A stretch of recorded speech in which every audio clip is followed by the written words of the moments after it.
nderuar shikues, mirë mbrëma. Para se të fillojmë emisionin e sotëm, do të kujtoj të gjithë atyre që ende nuk janë abonuar në kanalin ton të bëjnë një klik aty ku thotë subscriber. Kemi arritur tashmë 13.000 shikues, jo pak, po jo dhe shumë mirë, duhet të ecim me ritme më të shpejta. Falenderojmë sponsorët e emisionit ton, të cilët ndihmojnë për ecurinë normale të podcastit Okult. Sot do të flasim për një temë e cila nuk është rafur gjërësisht nga historiografia komuniste, sidomos në brezin ton nga historia komuniste e Partisë Porës, PKSH që i theshin atëherë dhe PPSH, por edhe më mbrapa nuk shumë gjëra janë fshehur, janë trilluar dhe vërteta duhet mësohet. Arsyeja pse ne tregojmë për luftën civile që ka ndodhur në vitin 43-44 dhe ashtu si dhe një luftë civile vogël që ndodhi në vitin 1999 në Kosovë, që ishte dhe atje një luftë për pushtet midis dy partive, LDK-s Rugovës, e cila kishte një aktivitet i gjatë politik, dhe PDK-s ose partisë e cila drejtovi UÇK-n e mbështetur nga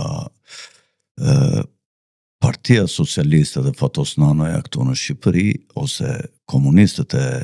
rinj të Partisë së Punës në kohën e pluralizmit, mbas viteve 90. Arsyeja ishte ndarja e këtyre dy partive, arsyeja ishte për kontroll, sepse komunistët kërkonin të kontrollonin komunistët e Shqipërisë në vend të komunistëve të Serbisë, edhe mbas shlirimit. Një nga arsyet e tjera ishte kontrabanda. Kush do bënte kontrabandën e armëve që kishin dalë nga depot e ushtrisë në vitin 1997 pas një inventar dhe që mblidheshin, ishin duart e popullit dhe që mblidheshin për tregti në fillim nga njerëzit e Partisë Demokratike me Kuspikadnin, Azem Hajdari dhe Sali Berisha sigurisht që ndronte mbrapa në hije, dhe mbas ardhjes në qershor të 97-s, në fund qershorit të Fatosnanos në qeveri, pavarësisht presidenci ishte përsëri Sali Berisha, i cili ishte president nga viti 92, këtë kontroll u përpoqta merrte Fatosnanoja me shikun e vet, në krye të cilit ishte Fatos Klosi, dhe kështu filloi vllavrasja sidomos në kanalin kryesor, në luginën kryesore ku do kalonin armët, që ishte zona e Kuksit, po sidomos zona e Tropojës në kufi me Gjakovën, dhe sigurisht që lidhjet e nanos në burg bën që të krijohej një grup i fortë me disa persona nga familja e fuqishme Haklaj, të cilët gjatë kohës qeverisjes së presidentit Berisha dhe Partisë Demokratike kishin pasur disa konflikte me ligjin dhe kishin qenë në ndjekje të organeve të prokurorisë dhe të policisë për disa vepra penale që ata akuzoheshin. Ky moment u shfrytëzua pastaj dhe për të bërë ndonjë lek djemtë e Bençës nga Tropoja të rekrutuar nga Nanoja, ju tha që çuna, hajde të bëjmë ndonjë lek dhe ta largojmë këtë doktor Berishën nga pushteti dhe të mos i bëj ai lekët me Azemin, po t'i bëjmë ne. Dhe kështu filloi vllavrasja në Tropoj. Tropojanët nuk e kuptuan, nuk kishin standarde të larta eksperience në politikë dhe në këto lloj çështjesh, dhe ranë në një luftë të përgjakshme të disa familjeve kryesore që kishin mbështetur PD-n dhe familjet të reja të cilat filluan të lidheshin me Partinë Socialiste. Do të flasim për masakrat që janë bërë gjatë kohës luftës dytë botërore, sidomos në prag të kapitullimit të Italisë fashiste më 8 shtator 43, kur filloi dhe lufta civile. Deri në fund të korrikut të vitit 43 u krijua një lloj pështjellimi në qarqet e larta të politikës dhe nëpërmjet dezinformimit që bënin shërbimet sekrete, sikur fronti i dytë i luftës së dytë botërore, pra nga anglo-amerikanët, amerikanët sapo kishin hyrë në luftë në vitin vitin 42-43 pas ngjarjes në Pearl Harbor, dhe ishin angazhuar fuqimisht në këto kohë dhe ata kërkonin të hapnin atë që quhej fronti i dytë, dhe shumë njerëz mendonin sipas këtyre dezinformatave se fronti i dytë do të hapeshin në Adriatik pasi forcat anglo-amerikane dhe ato franceze të emigracionit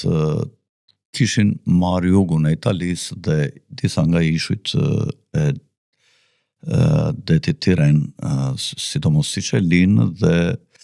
mendoheshe që do të sulmoheshe në detin Jon dhe do kapeshe gjithë vija e Bregdetit dhe më pas edhe jugu i Adriatikut në zonën e Vlorës dhe të Fierit. Një nga arsyet që gjermanët hynë nga veriu, nga Malizi dhe kaluan në vijin dhe nga Serbia, kaluan në rrugën Nish, Shkup, Tivar, Shkup, kolona tjetër, Follorin, dhe nga Follorina kërkonin të kapnin Janinën, por nuk mund të iknin nga territori i Greqisë për shkak të rrugëve të pakalueshme, dhe ata vendosin që të kalonin nga rrugët e Shqipërisë, duke hyrë në Korçë, nga Korça duke vajtur në Leskovik, nga Leskovikun përmjet 3 urave kërkonin të kapnin Janinën. Dihet që aty nga gjatësisët e kush komunist ushtrisë jugoslave që drejtoheshin nga ushtria jugoslave, nga Tito janë përmjet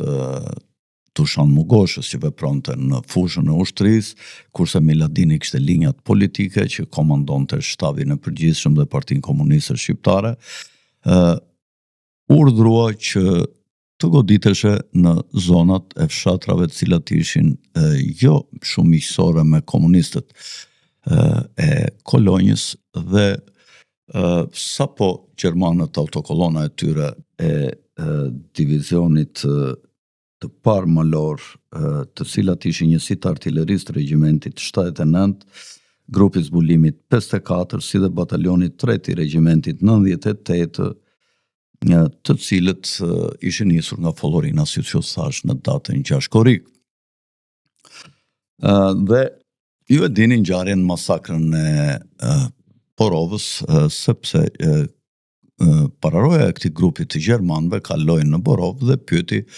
nëse mund të kishin ndonjë shqetësim dhe të negocionin që të mos shqetësoheshin gjatë rrugës, sepse askush nuk kishte ndonjë problem me populatat shqiptare dhe me qeverisjen e vendit, por ne jemi thjesht kalimtar dhe duam të kalojmë në tokat e Greqisë. Aty u dha garanci,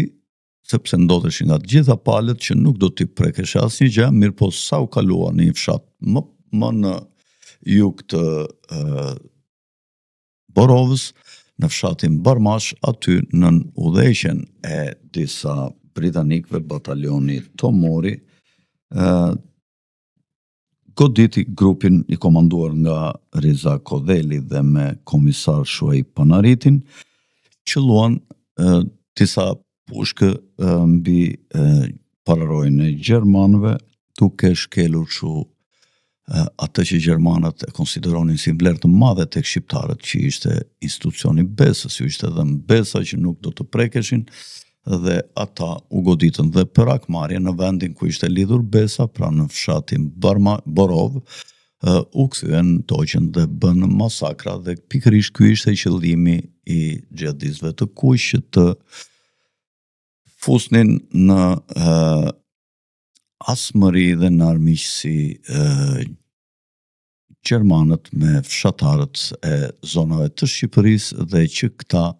të gjenin të vetmes strehe për akmarrje, pasi shtëpitë e tyre digjeshin, të gjenin çetat e partizanëve për të shtuar radhët e tyre. Dihet që në fillim të gushtit 43, meqense thuaj që do të zbarkonte fronti i dytë në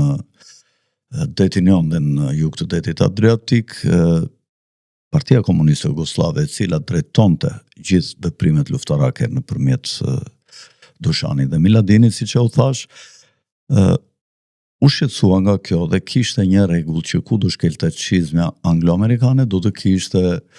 një qeverisje pluraliste, pra me shumë parti politike dhe me një pronë private dhe do zhvilloj kapitalizmi. Tito e gjendur para këtij fakti që ai e mendonte që do të ndodhte, ju bëri thirrje emisarëve të vetë që të bënin një kompromis me ballin kombëtar, e cila ishte forca kryesore nacionalistëve në atë kohë, dhe në verive pas vitit 43 u krya dhe legaliteti, pasi në vitin 42 në konferencën e Pezës, legalistët apo partia që përfaqësonte mbretin kishte bashkëpunuar së bashku me partinë komuniste dhe vetëm në kongresin e Përmetit në maj, 24 maj, dhe në fund të majit në Përmet, zogu u shpall armik i Shqipërisë që nuk mund të kthehej më në Shqipërinë bashkëpunim me britanikët. Pra, deri në vitin 43, kur filloi lufta civile kundër ballit kombëtar, legalistët kanë qenë së bashku me komunistët, sidomos në Pezë, dhe në Mukje u takuan në fakt balli kombëtar dhe dy forcat e tjera, legalistët dhe komunistët që ishin së bashku, dhe vendosën të krijonin organizata të përbashkëta dhe zhvillonin operacione ushtarake të drejtuara nga kjo organizatë e përbashkët e unifikuar. Mirëpo, pas pak javësh në shtabin e Titos në Jajce, vajti djali i Winston Churchillit, Randolph Churchilli, i cili i kallzoi Titos që fronti i dytë nuk do hapeshe në Adriatik, as në Jon, dhe Shqipëria do të ngeleshe bashkë me Jugosllavinë në pjesën lindore komuniste të Perdes së Kuqe, kështu që aty duhet të goditeshin të gjithë nacionalistët dhe të mos kishte asnjë kompromis me ta, një lloj si sot që globalistët luftojnë me nacionalistët, kështu ka qenë dhe atëherë, veçse që nuk quheshin në atë kohë globalist, po quheshin komunist internacionalist. Dhe shtabi i përgjithshëm Enver Hoxha dha urdhër për zjarr kundër bashkëdhetarëve të vet, kundër njerëzve të njëjtit gjak dhe të njëjtit racë dhe të njëjtës gjuhë, të njëjtës kulturë, për të bërë qefin slavo-komunistëve dhe sidomos britanikëve, të cilët hartonin politika koloniale jo në interes të popujve, por gjithmonë në interes të tyre, sipas parimit për çfarë su ndodhte. Këta nuk e kishin vetëm me Shqipërinë, por e kishin me gjithë Evropën, sepse Britania kërkonte ta kontrollonte gjithmonë një Evropë të dobët. Kështu u dha urdhri për luftë civile. Komunistët dhe sot e mohojnë historiografët komunistë, megjithëse ka filluar me gjysmëzarit të pranohet, ata kanë bërë shumë të këqija në favor të ndërkombëtarëve. Kjo është një veprimtari e përhershme e të majtëve, të cilët nuk e kanë problem për të hedhur poshtë njerëzit e tyre, vetëm që ta kenë mirë me ndërkombëtarët. Kështu po ndodh edhe sot, shikoje me këtë përfaqësuesin e Bashkimit Evropian, Gonzate, si e ka ky, këta janë të gatshëm ta shqyejnë Sali Berishën, i cili tha një lavë të vërtet, duke thënë që për përfaqësuesin e Bashkimit Evropian që ky kërkon që agendat që simpatizon vetë, duke qenë homoseksual, kërkon të imponojë mbi të gjithë popullin shqiptar, dhe ka thënë një të vërtet, kurse këta u sulën dhe kërkonin 60 ditë largim të Sali Berishës, që kishte bërë këtë sakrilegj kaq të madh ndaj komandantit të tyre të Bashkimit Evropian, që i ndihmon ata të qëndrojnë në pushtet, të vjedhin zgjedhjet dhe të bëhen gjithnjë të pasur në kurisë të shqiptarëve. Do të themi disa nga ngjarjet kryesore, por jo të gjitha sigurisht. Më 8 gusht 43, terroristët komunistë vranë me thika 6 nacionalistë që kishin ardhur për të biseduar, për të bashkëpunuar me ta në fshatin Ziçisht të Devollit. Më 9 shtator 43, ditën e parë, pra pas kapitullimit të Italisë fashiste, Ushtarët italian divizionit Arenzo në qytetin e Korçës gjuajtën mbi demonstruesit civil që ishin thirrur qëllimisht ditën që ky divizion do të largohej nga Korça për të larguar drejt Italisë pas kapitullimit të Italisë fashiste dhe për të mbrojtur, për të mos u dorëzuar në një anarki ku mund të përfundonin në mënyrë tragjike, ushtarët italian të këtij divizioni qelluan dhe vranë 59 shpirtra në qytetin e Korçës dhe plagosën 150 prej tyre. Më 14 shtator 43, ushtarët italian të kapitulluar të divizionit Perugia në Gjirokastër, pra në bazë ushtarake të quajtur Gërhot, hapën zjarr dhe vranë 36 ushtar të ballit kombëtar, të cilët kishin mbajtur për të biseduar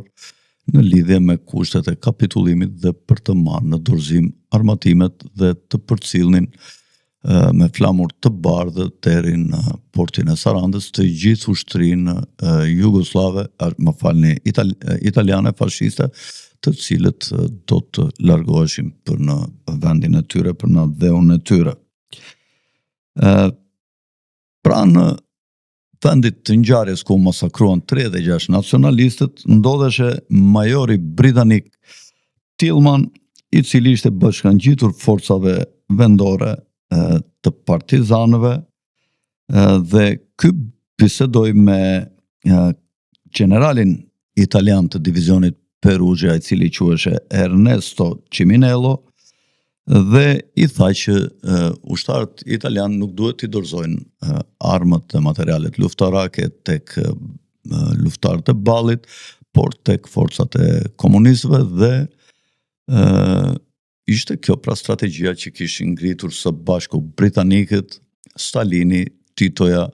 që në Shqipëri të mos ngelej këmbë nacionalisti, por vetëm internacionalistë dhe komunistë që t'i bashkëngjiteshin Partisë Komuniste të Xhihadit Slavo Komunist në Shqipëri. Më 13 tetor 1943, në mesditë në orën 13:13, se kështu godasin këta, i kanë qef të 13-at, britanikët në vitin 43, pra, në 13 tetor 43, ora 13:13, forca ajrore britanike pasi fluturoi rreth 13 minuta ka fluturuar në ajër, se këto 13 thash ju i kanë qef, dhe mbas 13 minutash kam filluar të godasin ke rrugë e Kavajës, ku u vranë 503 qytetarë të pafajshëm dhe sot ndodhet një plak aty në rrugën e Kavajës ku thuhet që në këtë datë një numër i madh banorësh të Tiranës kanë dhënë jetën duke luftuar me fashistët, me nazistët, me fashistët. Kanë qenë gjermanët në atë kohë, 13 tetor, pra me nazistët gjermanë, ku në fakt gjermanët kanë qenë të fshehur nëpër bunkere që mos bombardoheshin, por britanikët nuk deshin të bombardonin gjermanët, por popullatën për ta armiqësuar me gjermanët dhe për të hedhur kundër Gjermanisë në zjarr dhe në barot gjithë popullin shqiptar dhe në fund të fitonin britanikët të bënin çfarë deshin me tokat shqiptare. Mirë, vazhdojmë më tej. Me 21 tetor 43, brigada e parë sulmuese, e komanduar nga Mehmet Shehu, famkeqi Mehmet Shehu, sulmoi një qet nacionalistësh të ballit kombëtar prej 400 vetash në fshatin Golem pranë qytetit të Lushnjës, dhe forcat nacionaliste u të rojshën se ishin në pakicë dhe lanë 12 të vrarë dhe 172 të plagosur. Dhe një pjesë prej tyre, rreth 67 veta, u kapën ropë dhe u vranë dhe u masakruan me urdhër të Mehmet Shehut pa gjyq. Në 21 tetor 43, në malin me gropa, me urdhër të drejt për drejt të Dushan Mugoshës dhe Enver Hoxhës, duke përdorur radion e britanikëve, Mehmet Shehu urdhëroi batalionin e 2 të brigadës parë sulmuese për të pushkatuar 129 karabinier italian, pra me 29 tetor. Këta ishin dorëzuar pas kapitullimit të ushtrisë italiane dhe u masakruan me qëllimin e të tmerrshëm dhe të vetëm për t'u marrë rrobat e tyre të reja nga bregrisurit, nga partizanët me rroba të shqyera.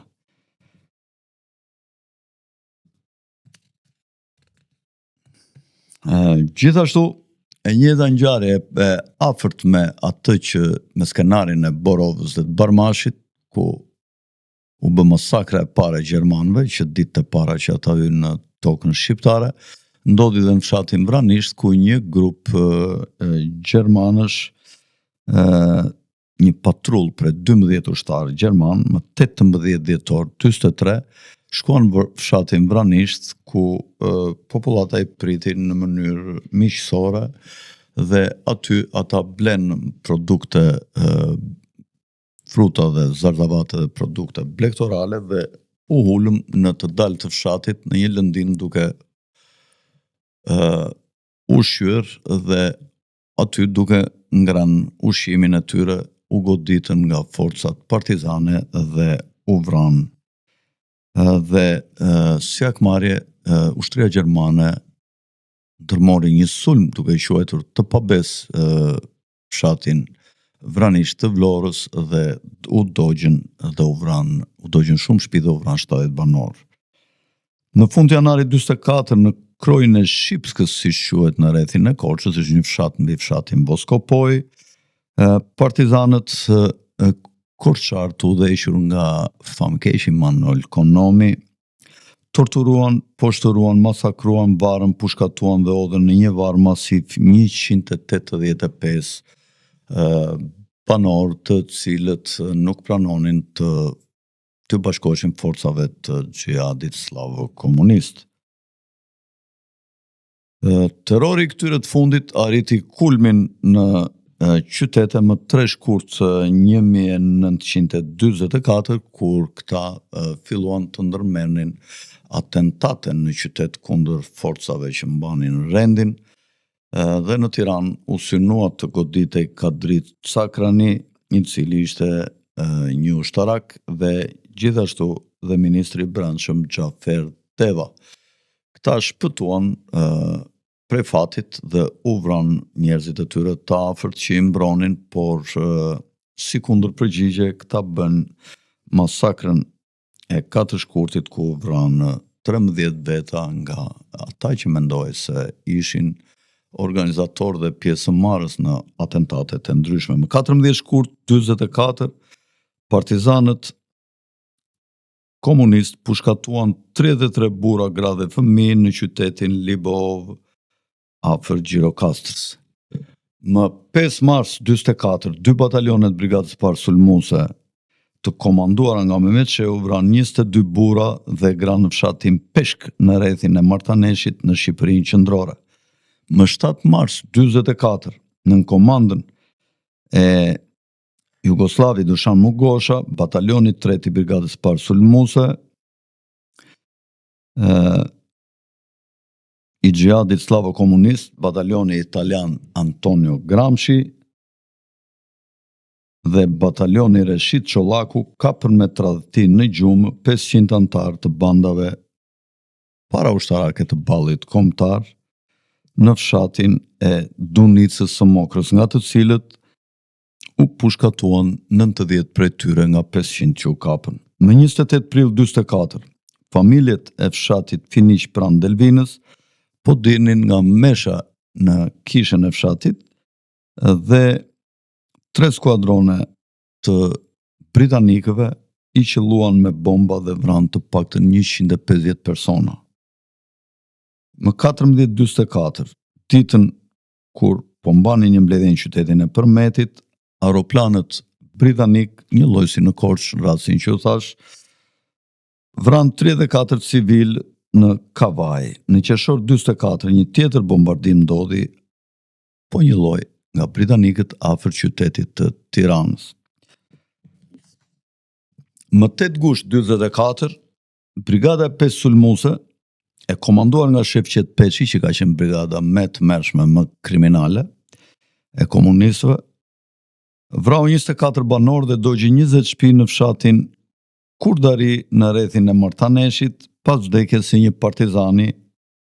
me plagë të qelbëzuara dhe të shkaktuara diku tjetër disa ditë më parë.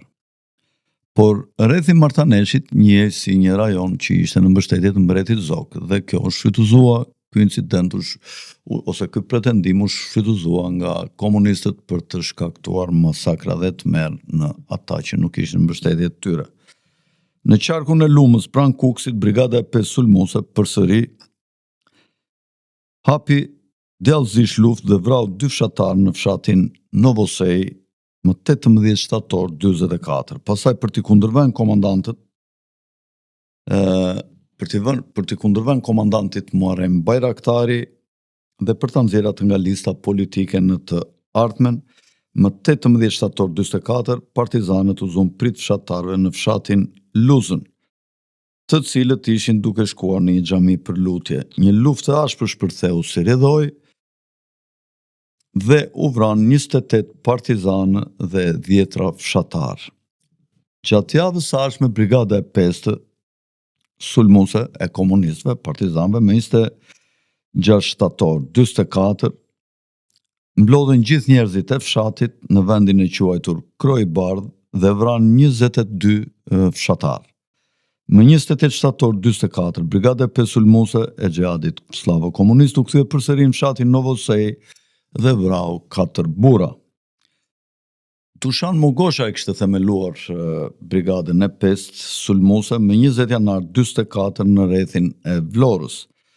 Shtabi komandues i brigadës së 5 sulmuese i brigadës së tmerrshme komandohej nga Shefqet Peçi si komandant, ka atë Nipin Dashi që ishte kryetari i bashkisë Tepelenës, e ka deputet në mos gaboj, ka qenë Ysnik Kapo ose Ysnik Kapo myftari nga Tërbaçi, Ndreko Rino e Temgjinushi, Kadrias Biu, Manush Myftiu, Bilbil Klosi, Toçako Reis Malile. Dhe të gjithë ta ishin rekrutuar dhe vendosur nga Dushan Mogosha në këtë pozicion. Duhet të përmendim një çikë edhe masakrën që është bërë ndaj Llazar Fundos nga kjo brigadë, ku dihet që Llazar Fundoja ishte një komunist, ishte bolshevik që kishte jetuar dhe kishte vepruar në Moskë, por mbas vitit 36 ai hyri në konflikt dhe në kundërshtim me komunistët rus, bolshevik, dhe doli në një aktivitet si nacionalist duke u bashkuar familjes Kryeziu në Gjakov. Ai u arrestua nga italianët në mënyrë të pabesë në Tiranë dhe u internua, nga fashistët italianë, dhe u internua në Ventotene, në një vend ku ka pasur shumë nacionalistë, ku përfshiheshin nacionalistë të tillë si Abbas Ermeni dhe njerëz të tjerë të shquar, dhe pasi u largua nga internimi pas kapitullimit të Italisë fashiste, u vendos në Gjakov me vëllezrit Kryeziu, sidomos kishte miqësi me Sahit Kryeziun, dhe me 21 shtator 44 brigada e 5 sulmuese e komanduar, siç u thash, nga Shefqet Peçi, së bashku me partizanët jugoslav kosovar me në krye Fadil Hoxhën, i rrethuan luftëtarët e vëllezërve Kryeziu dhe i asgjësuan ato më pas në fshatin Kolesjan afër Kukësit, sipas urdrave që jepte Enver Hoxha, po që vinin nga Moska Josif Titoja, duke e vrarë këtë intelektual të shquar Llazar Fundon, pasi e masakruan dhe e torturuan me dru dhe duke e tërhequr zvarr me kafshë, me kuaj dhe me mushka, me litar. Këto që i themi ne, i tregojmë me qëllim që të edukojmë brezin e ri ta ti tregojmë të vërtetën, ta ndërgjegjësojmë dhe ti bëjmë të kuptojnë që sa herë të ketë kohë të vështira, mbi të gjitha është Adeu, Kombi, janë bashkëdhetarët e tu, të cilët pavarësisht nga idet e ndryshme që mund të kenë, kur nuk duhen goditur dhe asgjësuar në mënyrë vdekjeprurse, por vetëm me ide, me vota dhe duke siguruar mbështetjen popullore nëpërmjet një rruge të paqes. Ne duhet të jemi të dashur me njëri tjetrin, të jemi në unitet gjithmonë përballë armiqve dhe miqve të huaj, dhe duhet t'u tregojmë atyre gjithmonë që ne funksionojmë si një orë zvicerane dhe jo të bashkëpunojmë me ndërkombëtarët dhe të vrasim dhe të sulmojmë njerëzit tanë. Kjo është një kulturë primitive që tek popujt primitiv, popujt inteligjent i kanë përdorur dhe i kanë shfrytëzuar në dobi të tyre dhe sigurisht jo në dobi të atyre që hynë në luftë civile dhe vrasin njëri tjetrin. Dhe njerë duke ju kujtuar t'i bëni subscribe kanalit dhe duke menduar që kemi dhe një kontribut sa do të vogël për zbardhjen e kësaj të vërtete, të trishtë të luftës civile 43-44, nga unë Alfred Sako, natën e mirë dhe miru pafshim ditën e shtunë në emision në radhës Tung Tung.